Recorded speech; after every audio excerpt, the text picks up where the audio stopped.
and well. Live from Rexall Drug. Yeah, I'm in Rexall Drug. Because I've That got this bad, whatever this bad cold is, and I'm pretty much eating everything off the shelves right now, just seeing if something's going to work. That's cool. That's what they want you to do. That's what Rexall are all about. Well, I'm good for it. I'm good. I'm like their number one guinea pig. Someone's got to do it, and Phil does it gladly. Mm-hmm. So, welcome, ladies and gentlemen, to this week's edition of the Squatchable podcast, where we take a look at some of the news from the Bigfoot week. Joining me, some say that he swam the English Channel blindfolded and backwards. All I know for sure is I call him Power Breakdown. Phil, That wasn't today. Trust me. That wasn't today. No, it was not today. How are you doing today, Richard? I'm all right. Thanks for asking. I'm all right. That's good. Looking forward to this show. And if you enjoy Power Breakdown or the Freudian slip, you may enjoy the badly drawn misadventures of two Bigfoot. Head on over to Facebook and Bigfooting with Keith and Colin, where this week the drama llama will getting his revenge on the Wendigo. People love the llama. Oh yeah, it's one of the better ones. Yeah, I know. I can't wait to see what happens. It's like I keep making these throwaway characters, and everyone gets really invested in them. Like Errol. Everyone loves Errol. Got so many messages about Errol. And the drama llama, people are fans. Mm-hmm. He deserves fans. He does. Mm-hmm. He does. He's a successful llama. Without further ado, I am your host, Richard Allen, and let's just jump into it. Our first story comes from the enigmatic, awesome Tim Fasano, who's provided us with a nice little 10-minute video entitled "The Skunk Ape Was Following Me." The blurb reads, "Shot in the style of Homestead Off the Grid, but this is real.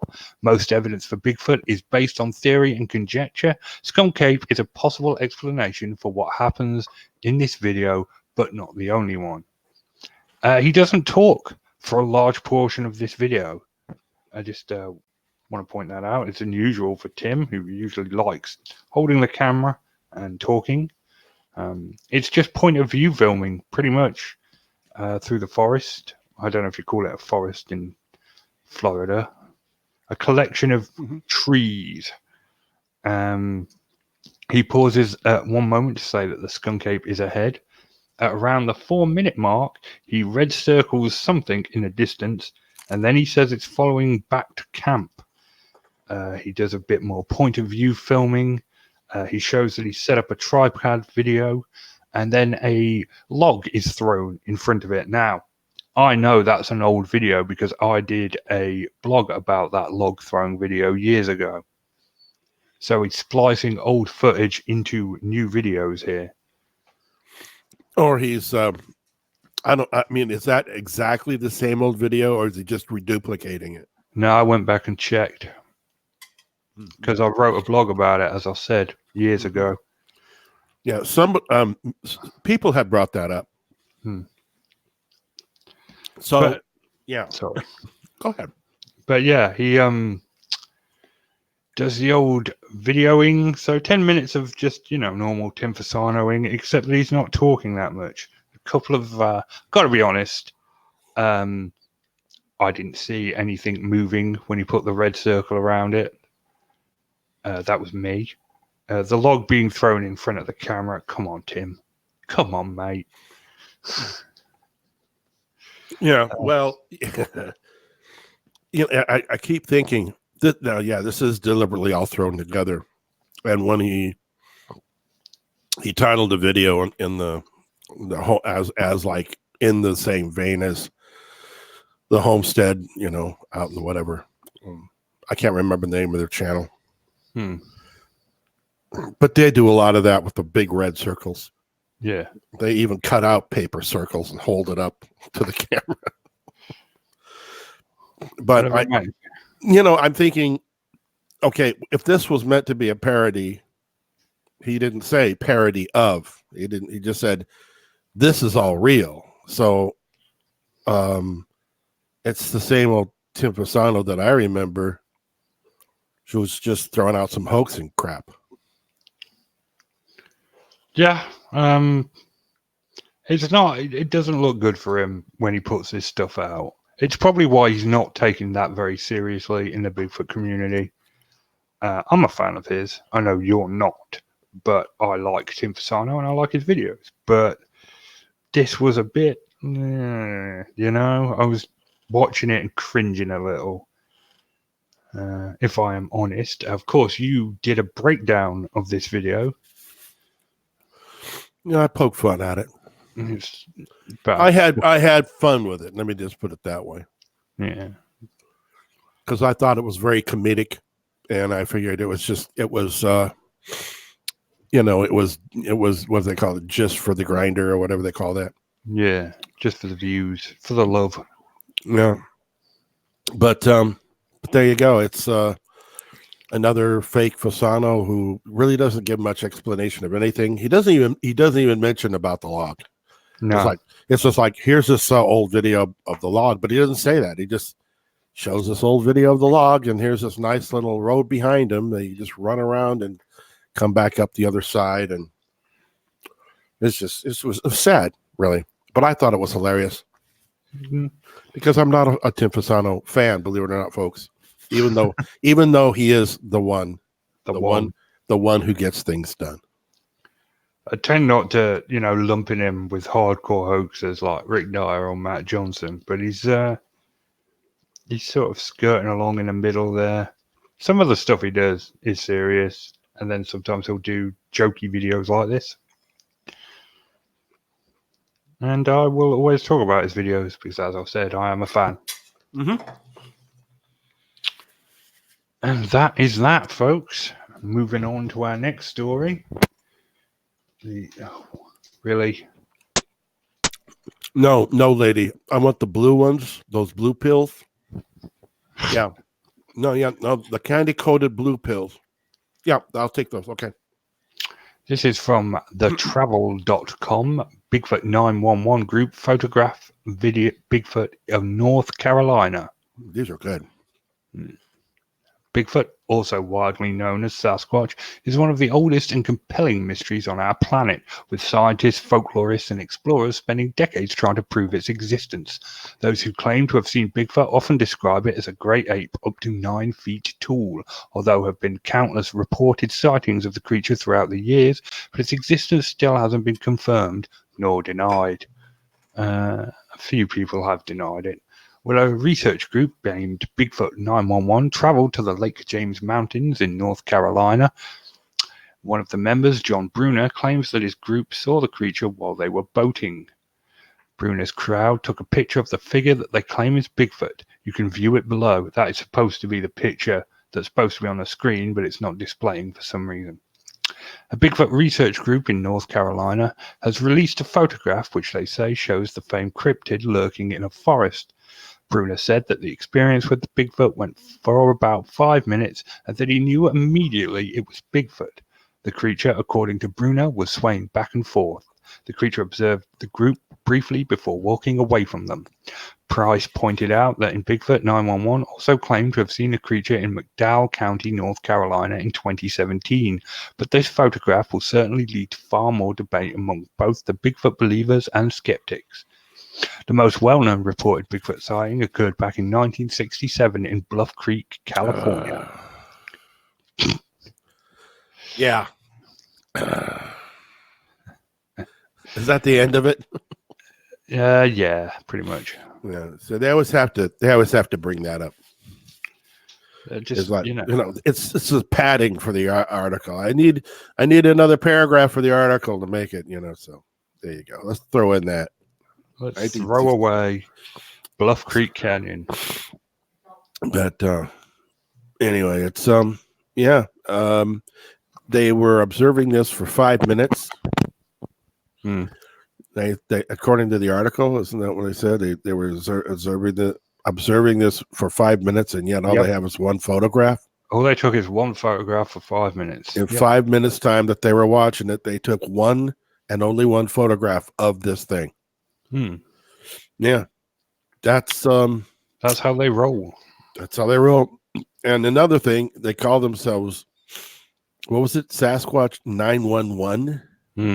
Is that a thing now, that if you're going to be working in the paranormal, you have to have, or especially in the Bigfoot world, you have to stick 911 behind it, like 411 and all that. Yeah.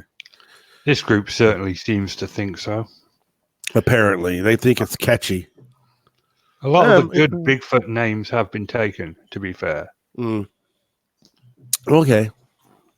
I mean, they're trying. I can't seem to display the photo, which is annoying, but yeah. Okay. Well, it's it looks like a shadow back in the trees. Yeah, it doesn't look anything special. No, it could be a dog man. Could be a dog man. I don't know why we have to jump to Bigfoot. They do it every time. They see a dark shape.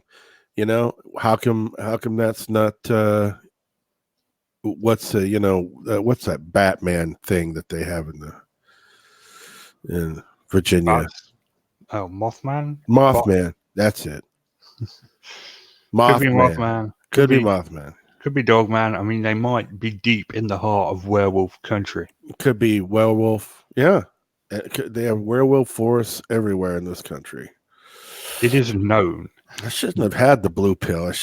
Can I have the orange looking thing? What is that? Is it what? Be careful sampling Rexall drugs, Phil. It's good. Yeah. Oh, you drink it. Okay. Hold on. Oh God, that's bitter. Well, this what? Okay. Moving on to Digital Journal. Oh, that's awesome. Go ahead. Gatlinburg, Tennessee. Gather Up Events is extremely excited to announce that James Bobo Fay from Animal Planet's Finding Bigfoot and Stephen Doogie McDougall from Travel Channel's Ghost Asylum, Haunted Towns, and Haunted Live will be joining some of America's most experienced Bigfoot/cryptid researchers today. And extraterrestrial investigators for 12 sessions covering Bigfoot, UFO, ghost hunting, and more. Today. Each track will also have a Q&A panel with speakers from that group, bringing the event to 16 sessions in total. The event will be held today at the Gatlinburg Convention Center. Doors open at 9 a.m. The event does not end till 8 p.m. Ticket prices range, depending on the type, between $10 to $85. How come we don't get these until like the day that they happen? Yeah. To be fair, when I picked up that story, it wasn't happening. Because I think the flyer was released like on the 3rd or something. Yeah. So it's like anybody who wanted to plan a trip to Gatlinburg, they have from the 3rd to today to plan for it. It's been a really, really dry week for Bigfoot news, Phil. Okay, all right, I got it. Not according to NVTV. They're on the top of it. Oh, NTV are bringing their A game, but we'll talk about that in a bit. So yeah, Gatlinburg, another conference. I stopped doing them for a while because it was just depressing me, but they could literally talk about a conference every episode on Squatchable because there are that many a year. Yeah, they're everywhere. It's kind of sad. So if you're anywhere near Gatlinburg today and you happen to be out looking for a McDonald's, just stop in and say hi. tell them you heard the show.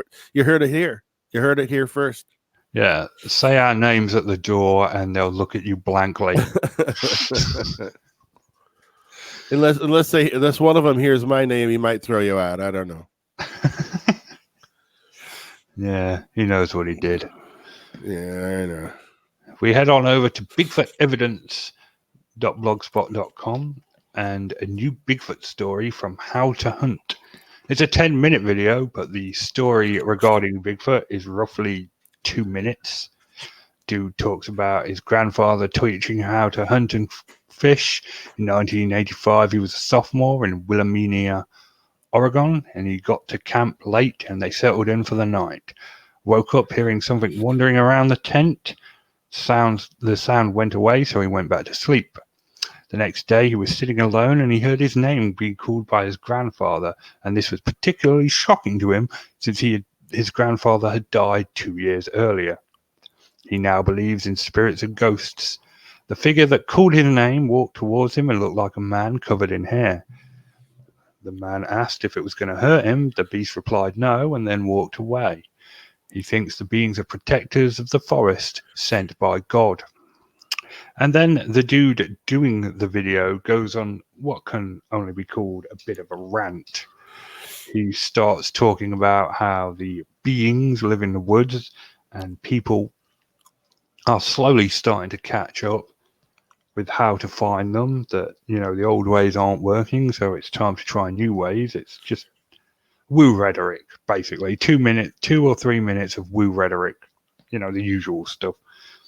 And then he goes on to start saying that he's going to, bash people that belittle others. He's going to bully the bullies, humiliate the humiliators.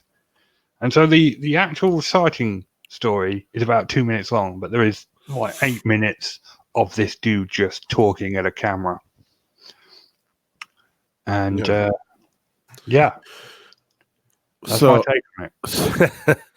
Well, I'm kind of right there with you. The situation is, when he read this sighting, the subject was he was in his tent. He was asleep at the time when he heard the voice of his grandfather, and he woke up and looked outside to see this creature. Now, anyone with half a mind, I'm not to say half a brain, because right now that's what I've got. But fill your boots. Would say, yeah, it's just a dream. It was just a vivid dream. He was asleep and he dreamt all this. It's a very simple, plausible explanation. And then we have this guy here who's making the video, who wishes to ignore all of the interesting things that can happen within the human mind and the human brain, and just throw all that away in favor of some there are things in the universe that we don't know about and we'll never catch up, and we're just starting to learn about this and that. And I'm like, God damn, it's like you take A. Okay, we have A, which is this dream, and he skips all the way from B to Y and ends up in C. Yeah. Makes no sense at all. He just wants to talk about belief systems and how it's all related to this one guy who had this dream in his tent. Pretty much. Yeah, I mean, well, that's bullshit. Excuse me, that's BS. Come on. That's BS, and he can go ahead and rag on my ass all he wants to and bully me all he wants to. I don't care. Are you a bully? Well, I guess I am, yeah, because I just poked fun at his lame ass video. It was. I clicked on it thinking, a sighting report. They're always good. And, I get 2 minutes of a story that it's not even his story. And then 8 minutes of him just ranting about all kinds of stuff. He goes on a full ramble. There also is this the subconscious thing, where I know why people like on TV trying to sell Rexall drug wears the white smock and the stethoscope around their neck, because it gives them this air of believability, right? I mean, that's why the TV commercials are that way. Yeah. And here we have this guy, and what is he doing? He's got the stocking cap on. He's got his hunting jacket on. He's out in the middle of the woods making a freaking video. Yep. Not necessary, but he's doing it for the same reason, to make a sell, to sell it. I found it irksome. This video, it irked me. There was nothing wrong with it. It rubbed me the wrong way. Me too, actually. Didn't like it. Didn't care for it. But The guy's a twerp. twerp. Yeah. That's a pillock, I'd say. But yeah. All right, moving on to our final story. We have this amazing video from ATV. NVTV. And guys, if you haven't seen this video, the link's in the description. Give them the views because this is it's the best Bigfoot video since the Patterson Gimlin video. According to NVTV, you bet it is. And that's not hyperbole. That's fact. So we watch it. The video itself is like 4 minutes long, but obviously the actual sighting isn't 4 minutes long. It's like 30 seconds. Yeah. This dude in an obvious ghillie suit. Hey, come on. Careful now. Okay, sorry. This Bigfoot. Yeah, that just looks like a guy in a ghillie suit. This Bigfoot that's wearing a ghillie suit gets up, walks across the screen for no reason. I mean, pretty sure any wild animal is going to know someone's there filming. It just gets up and it walks away. And then NVTV just repeats that slowly. Well, I don't know. I mean, look at Todd. He could film them. He was out in the open. They didn't even know he was there. Okay. Well, first of all, I'm going to take my hat off because, our Lord Standing is just in a field of his own when it comes to Bigfoot. That's right, he is. I mean, we can't all be that smart, but these guys, I mean, they've got like, I don't know, some kind of Bigfoot whisperer to get that close. Yeah. And they were probably wearing a ghillie suit so they could get close to it. That's true, because like the Bigfoot's wearing a ghillie suit and they're wearing a ghillie suit, so they must have been like, "Oh, we're obviously the same thing." Right. That's how he could get close. Oh God, it's an awful hoax. It's an awful hoax.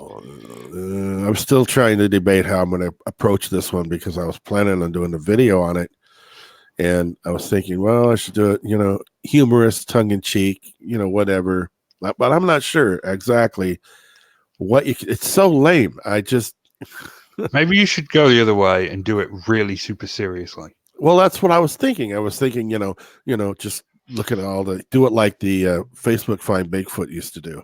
Yeah. So white on palms. Right. Confirm it. On all 10 points. And then at the very end says, come on, I'm just kidding. Analyze it. Like really go overboard. Bigfoot Tony. Stabilize it. Put in arrows. Do the whole... good idea. Well, I might just do that. It might be fun. Give it the Bigfoot Tony treatment. Yeah. And Bigfoot Tony, I know you listen to our videos. Come on, man. Produce some content. We want to talk to you. We want to talk about you. Yeah. There we go. Right there.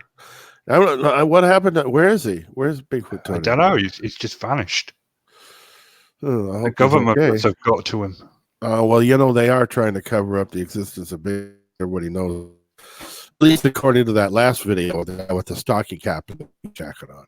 Yeah, they're all working in tandem to stop Bigfoot. Which is one thing he brought up. Everyone's trying to cover it up. Everyone is trying to cover it up. I mean, that's fact. Yeah. Science, fact. So, you've got the, you're going to do the NVTV video. Any other breakdowns? And just the one I did yesterday, the Fasano. Yeah, Mr.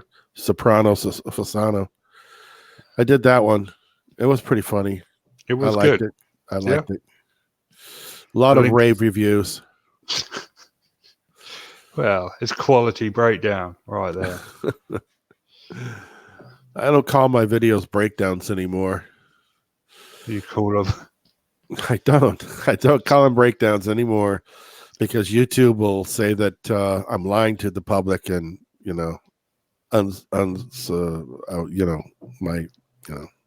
take all my ads away. What do you call them then? Just videos? Yeah, I just say, I give a report about this blah blah video. That's fair and above board. Yeah, that's all I'm doing. I just label it the blah blah blah video, and then I give a report on it. Fair You know, enough. very straightforward, and I don't call them breakdowns anymore because YouTube does not understand the term breakdown in the context that I'm using it. So they think that I'm being, you know, a little bit I'm telling lies, Fibbing. You're fibbing. fibbing. I'm fibbing to the public. Yeah. I'm propagating a fraud on the public by saying that. It is. You are known for doing that. I know. That's why I have to change all the titles to something really basic, so they don't realize all the damage I'm doing. Mm. Don't realize how it. Yeah. It's sad, but it's true. Well, so when are we starting the show here? Starting. It's I'm sorry. We were on the show. Yeah. Okay. So Right. I suppose I don't know what the topic for the 40 slip is tomorrow night. I haven't really talked to Chris much. As I said, the Drama Llama is returning to wreak his revenge on the Wendigo on Bigfooting with Keith and Colin. And if you've had a Bigfoot or alien experience, Matt Knapp would love to hear from you and can be reached at bigfootcrossroads@gmail.com. I think that'll wrap us up for this week. We will return next week, despite the hopes of many. It's good night from me, and it is good night from Phil. Good night. Good night.